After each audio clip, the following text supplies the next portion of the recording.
welcome back. If you listen to the Republicans, it's game over for the elections. They've won. They're going to take back the House. They're going to take back the Senate. They're going to run this country. Not so fast. Democrats are gaining. They're about 6 points behind now in likely voters with about a little less than a month to go. And they're gaining. But let's say the Republicans do win it. What does a country run by the Republicans look like? Well, let's think about it. First of all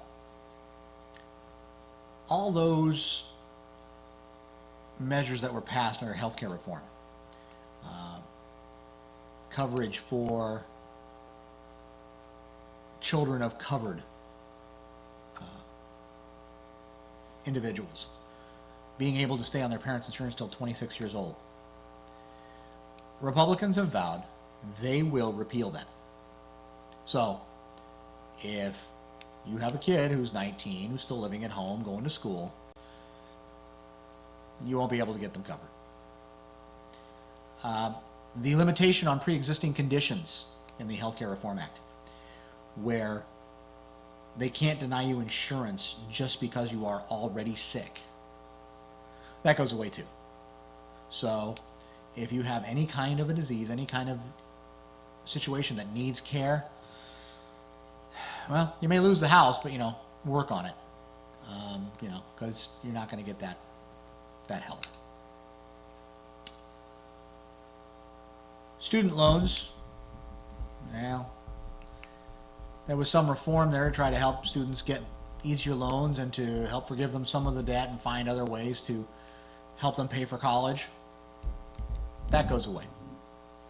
Sorry, you're going to have to find your own way to pay for it. Middle class tax cuts, they're not happening.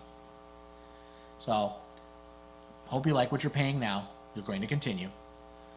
But those top 2%, they're going to get a tax break on everything they make. By the way, Wall Street reform, Republicans are going to repeal that too. They don't like the strings being tied to finance companies and the financial institutions about being responsible. They think they should be able to run their own game.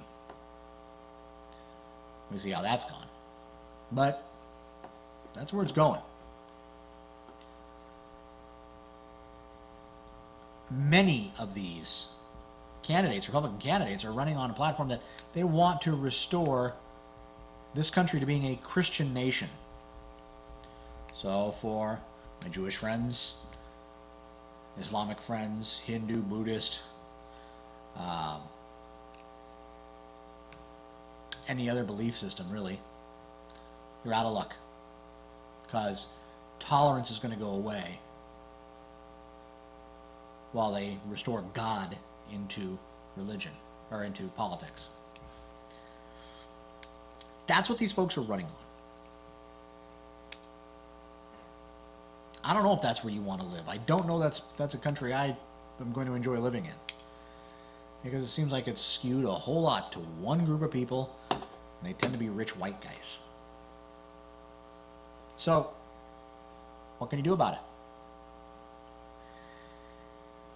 Get out and vote. Do you agree with me? Go out and vote. Do you think I'm nuts? Go out and vote.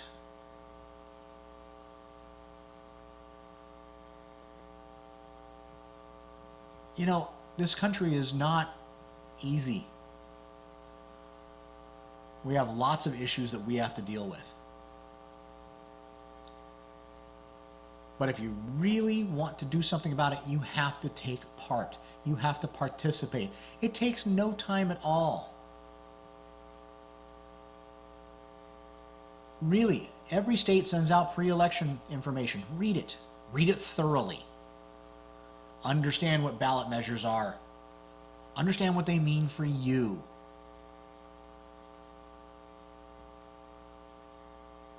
Understand what legalizing marijuana might mean on both sides.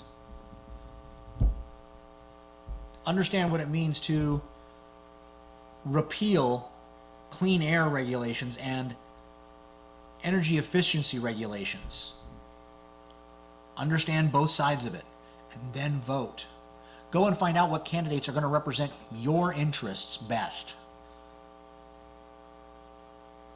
and the country's interests best, and then vote for that candidate. Because if you don't vote, you give up your say. It's a story I've told a number of times to friends.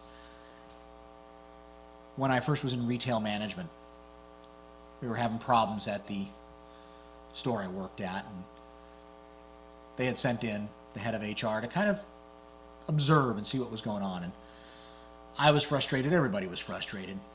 But on Saturday mornings, we had our morning meeting. Everybody kind of gathered together. We kind of talked about what was going on in the store. And they went around, and each manager was supposed to say something. They got to me and said, well, Leo, you have anything? And I just shook my head. Nah, I don't have anything. I was frustrated. I didn't feel I had anything to contribute. So I went finally the rest of the way around the room, and we got back to the head of HR. And he stepped up, and you know what? He was a fireball of energy every time. He says, you know what? I am so glad to be here. You guys are doing such a great job here. I really appreciate the work you've put forward. The entire company appreciates it. It's been some tough times because, you know, starting a store and getting everything going, but it's been really great. And you know what? In fact, I was talking to Leo this morning, and Leo was telling me exactly what they were doing in his department. It's an awesome idea. Leo, why don't you tell them what you're doing? And I went, huh? Oh. We hadn't had a conversation at all. He threw me under the bus. I thought quick on my feet, and I thought of something that we were doing, and you know, it was something kind of cool. And I explained it, and people were like, hey, well, that's kind of a great idea. And he just smiled. And I finished up, and it went back to the store's manager, and he kept talking. And while he did, head of HR came around behind me, just leaned in very gently, and just said right in my ear, he says, don't you ever pass up the opportunity to say something. And if you do, don't bitch to me when things don't change. That's what voting is about. It's your opportunity to say something. It's your opportunity to do something, to have your voice. You may not get the result you want. But if you don't vote, don't come back and bitch. We'll be back.